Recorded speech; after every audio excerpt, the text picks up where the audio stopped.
안녕하십니까. 군용 클래스 군용쌤입니다. 우리는 이제 남북 분단의 과정에 대해서 살펴보겠습니다. 참 안타까운 내용이고 광복을 맞이한 지 채 몇 년도 안 지났어요. 몇 달도 지나가기 전에 우리는 바로 분단을 맞이할 수밖에 없었습니다. 어쩌면 광복, 즉 독립과 동시에 분단이 기정사실화되었던 것은 아닌가 이런 생각도 듭니다.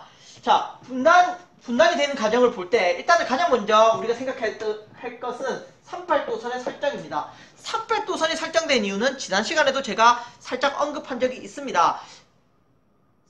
미국이 일본과 전쟁을 하는 과정에서 일본을 과대평가했고 소련을 전쟁에 참여시키면서, 그리고 미국의 예상보다 소련의 남하가 빠르면서 미국이 소련군보다 한 발 늦게 한반도에 들어오게 됩니다. 그러자 한반도의 공산화를 우려한 미국이, 즉 한반도가 소련에게 점령당할지도 모른다라고 생각한 미국이 소련에게 38도선을 제의합니다. 소련도 이것을 받아들여서요, 북쪽에서는 소련이, 남쪽에서는 미 군정이 들어오게 됩니다. 자, 이러면서 소련은요, 인민위원회를 통한 간접 통치 방식을 지향했고요, 미국은요, 군정을 통한 직접 통치를 지향했습니다. 여기서 말하는 군정은 군인들, 군대가 통치를 한다라는 건데요. 자, 간접 통치와 직접 통치, 얼핏 보면 소련이 더 착한 나라다 뭐 이렇게 생각할 수 있는데 이건 전혀 아닙니다. 이것은 각국 간의 이해관계가 얽혀 있습니다. 소련은 아마 이런 생각을 했을 겁니다. 소련은 이미 한반도에는 사회주의자와 공산주의가 널리 확산되어 있다. 그렇기 때문에 인민위원회를 통해서 간접 통치를 하더라도 한반도는 곧 공산화 될 것이다 라는 기대감을 가지고 있었고요. 반면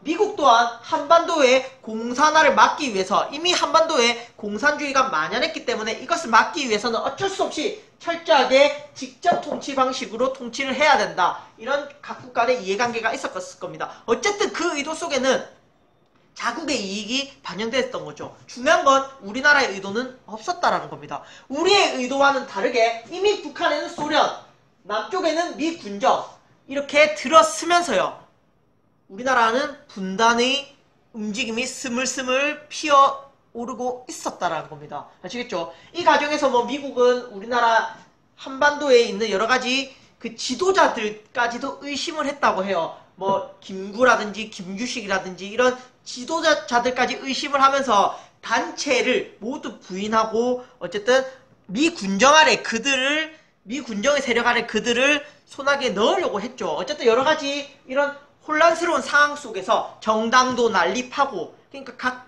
여러가지 사회주의 정당, 민주주의 정당, 민족주의 정당, 이런 정당들도 난립하고 미국과 소련이 대립을 하는 이런 상황 속에서 모스크바 삼국 외상회의가 개최되게 됩니다. 이 모스크바에서 열린 삼국 외상회의는요, 미국, 소련, 영국이 참여했던 회의였습니다. 한반도 문제, 한국 문제를 어떻게 해결할 것이냐, 이것을 논의하기 위해서 열린 것이고요. 여기서는요, 세 가지 문제가 결정이 됩니다. 자, 세 가지 방안이 결정되는데, 첫 번째, 한반도에 임시 민주주의 정부를 수립하자. 그러니까 한반도에 민주주의 정부를 수립하자라는 거였습니다. 두 번째는요, 자, 이 민주주의 정부를 어떻게 수립할 것이냐, 이 방법을 놓고 미소공동위원회를 개최해서 미국과 소련이 한반도 문제를 어떻게 논의할 것인가, 이것을 준비를 했다는 거죠. 이 두 가지가 사실 좀 긍정적인 기류였다면 이 문제가 조금 논란이 됐죠. 바로 신탁통치. 신탁통치라는 것은 무엇이냐면은, 자, 한반도를 유엔에서 인정해준 나라에게 한 5년 정도 맡기자, 통치를 맡기자라는 것입니다. 통치를 위임하자. 그러니까 한국인에게 통치를 넘기는 것이 아니라 다른 나라에게 통치를 맡기자라는 거였죠. 한국 입장에서는 이게 굉장히 당혹스러웠을 겁니다. 왜냐면 자, 일본의 지배로부터 벗어난 지 얼마 되지도 않아서 또 다른 나라에게 우리나라 통치를 넘긴다라는 거, 이거 사실 문제가 됐었죠. 자, 이런 신타 통치의 내용이 전해지자 우익은 재빨리 반대 의견을 표방했습니다. 반타, 신타 통치를 반대한다. 자, 반면에 처음에 좌익은 자, 반대했습니다. 신타 통치를. 그런데요, 임시민주주의 정부를 수립하기 위해서는 어쩔 수 없이 어떻게 하자? 찬성을 하자. 찬탁의 의견을 비췄습니다. 아시겠죠? 자, 그런데 이게 또 문제가 됩니다. 이 모스크바 3국 외상회의를요, 우리나라 국내에 전달될 때는 동아일보라는 신문사에서 오보를 내요. 그러니까 잘못된 기사를 냈다라는 거죠. 자, 어떻게 기사를 내느냐? 첫 번째, 임시민주주의 정부, 임시정부 수립에 대한 내용은 어떻게 쏙 뺍니다, 기사에. 이 내용은 쏙 뺍니다. 이 기사가 전달돼야 되는데 이 기사는 전달이 안 돼요. 두 번째, 신탁 통치를 주장한 나라는 미국입니다. 왜 미국은 신탁 통치를 주장했을까요? 그렇죠. 가만히 놔두면 한반도가 자칫 공산주의 국가가 될 수 있다. 그렇기 때문에 5년이라는 시간을 벌기 위해서 신탁 통치를 주장한 것은 미국이었습니다. 그런데요, 이 동아일보는요, 신탁 통치를 누가 주장했다? 신탁 통치는 소련이 주장했다. 신탁 통치를 주장한 것은 소련이다. 이렇게 기사를 내버립니다. 당연히 이런 기사가 나왔고요. 그리고 우익은 신탁 통치를 반대하고 좌익은 신탁 통치를 찬성하니까 어떤 인식이 심어졌느냐? 좌익, 그러니까 공산주의 세력들이 소련에게 우리나라를 넘기려고 한다.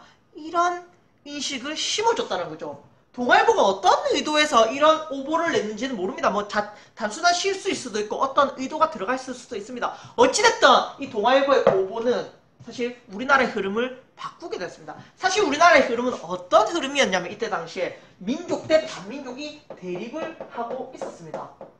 여기서 말하는 반민족은 뭐냐?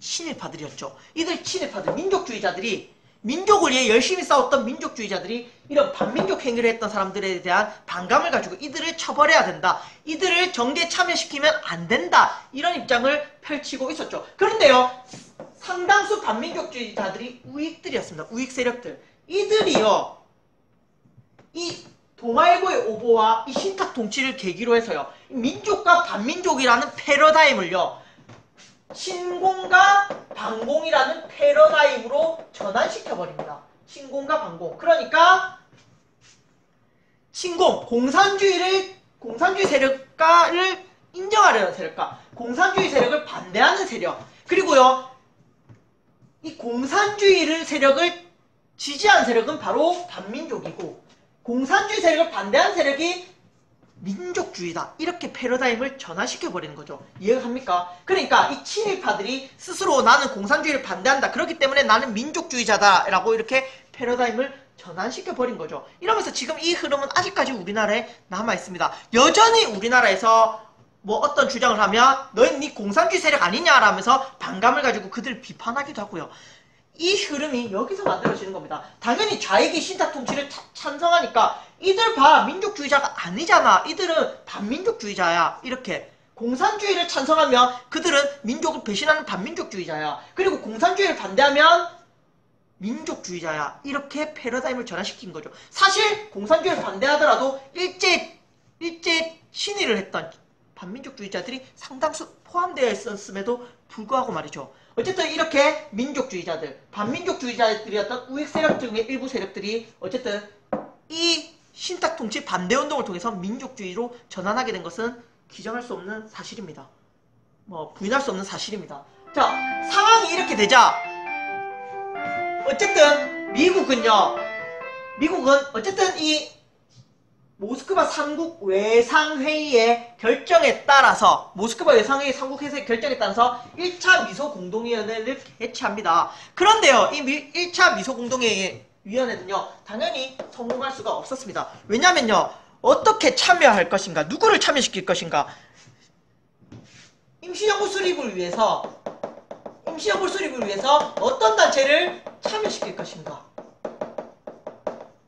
문제를 놓고 미국과 소련이 대립합니다. 자, 당연히 소련은요, 야, 임시정부 수립을 찬성하는 단체만 참여시키자. 찬성단체만 참여시키자. 미국은 반대단체도 참여시키자. 이 주장이었습니다. 왜 소련은 찬성단체만 참여시키자고 했을까요? 당연히 좌익이 찬성이니까요. 미국은요, 우익들이 반대하니까, 미국을 지지하는 우익들이 신탁 통치를 반대하니까 반대단체도 참여시키자라고 했고요. 소련은요, 임시정부 수립을 위해 신탁 통치도 찬성하자라고 좌익들이 주장을 하니까 좌익들만 참석시키자, 뭐 이런 주장이었죠. 서로 결국은 미국과 소련의 이런 의견이 갭이 줄여지지 않습니다. 그래서요, 미소 공동위원회는 결렬됩니다. 자, 그러자 분위기가 심상치 않다. 이걸 가만두면 안 되겠다라고 해서 좌우 합작 운동이 이루어집니다. 좌익과 우익의 분열이 심상치 않다. 이러다가 잘못하면 나라가 분단된다라고 해서 여운형과 김규식과 같은 사람들이, 여운형, 김규식과 같은 세력들이 좌우 합작 운동을 전개하면서요, 좌익과 우익을 모두 하나로 합쳐서 통일정부를 수립해야 된다. 이렇게 전개를 하지만요, 결국 이 좌우 합작 운동도 실패합니다. 아시겠죠? 자, 그리고 곧 이어 열린 2차 미소 공동위원회. 당연히 성공할 수가 없습니다. 이때 되면 이미 냉전의 분위기, 콜드와 미국과 소련의 대립, 그리고요, 우리나라에서 좌익과 우익의 대립이 너무 극렬한 상황에서 2차 미소 공동위원회는 당연히 성공할 수가 없었습니다. 이때쯤 되면요, 이미 우리나라의 그때 초대 대통령 때 이승만은 정읍 발언이라는 것을 통해서요, 이승만이 1946년입니다. 정읍 발언이라는 것을 통해서요, 어쩔 수 없다. 단독정부 수립하자. 남한만의 단독정부를 수립하자. 이런 주장을 합니다, 이미. 자, 상황이 이렇게 되니까 미국은요, 한국 문제를 유엔에 상정하고자 합니다. 그래서요, 이때 유엔에 상정하면서 인구 비례에 의한 총선거를 하자. 이렇게 주장하거든요. 당연히 이거 누가 반대하느냐? 바로 소련과 북한이 극렬하게 반대합니다. 왜 반대할까요? 왜 반대할까요? 당연히 남한과 북한, 인구 누가 많을까요? 남한이 많습니다. 왜냐하면 남한이 따뜻하고 토지도 넓고 살기가 더 좋았기 때문에 남한의 인구가 더 많았겠죠. 그러니까 인구 비례에 의한 총선거를 하게 되면 당연히 소련이 지지하는 지도자가 당선되지 않을 확률이 높아진다. 그래서 소련과 북한은 반대했고요. 결국 이 인구 비례에 의한 총선거가 불가능하자 유엔 소총에서는요, 이렇게 결의합니다. 선거가 가능한 지역에서 총선거를 하자. 이 말은 무슨 말이냐면요, 소련과 북한은 반대하기 때문에 선거가 불가능하죠. 그렇기 때문에 선거가 가능한 지역, 즉 남한에서의 총선거를 규정합니다. 남한만에서의 총선거. 이건 결국 뭐를 규정하는 겁니까? 남한에서 총선거가 일어나면 남한의 정부가 수립되는 거잖아요. 결국 분단이 기정사실화되는 거고요. 이렇게 분단이 기정사실화되니까요, 이럴 순 없다 하면서 남북협상운동이 일어납니다. 김구, 김규식, 그리고요, 김일성, 김두봉, 이렇게 남북의 각 대표들이 2명씩 만나서 남북협상을 벌이지만 이것도 결국은 성공할 수가 없었습니다. 사실 이때 김일성 또한 북한 단독정부 수립을 목표로 하고 있었고, 사실 김구를 거의 농락했죠. 김구와 김규식이 약간 뒤처졌다라고 생각하면 됩니다. 이 과정에서 뭐 남북협상이라는 게 이루어질 수 없었습니다. 북한 또한 이미 북한만의 단독정부 수립을 생각하고 있었기 때문에. 자, 이렇게 되면서 남북협상도 실패했고요. 이런 남한만의 총선거를 하자. 여기에 반대하는 뭐 제주도 4.3 사건이라든지, 그리고 여수 순천에서 일어났던 10.19 사건이라든지, 이런 단독정부 수립에 반대하는 이런 운동들이 벌어지기 시작하는데요. 여수 순천 10.19 사건이라든지 이런 사건들이 벌어지기도 하는데, 어쨌든 이런 것들에 의해서 이런 것들 또한 우리나라의 단독정부를 막지는 못합니다. 그래서 우리나라는 결국 분단되게 된다라는 거, 안타까운 것을 하면서 제가 오늘 수업을 여기까지 하겠습니다. 감사합니다.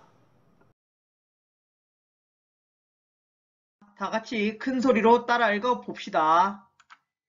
모스크바 3상회의, 1차 미소공동위원회, 좌우 합작운동, 2차 미소공동위원회, UN 개입, 남북협상, 남한만 총선거.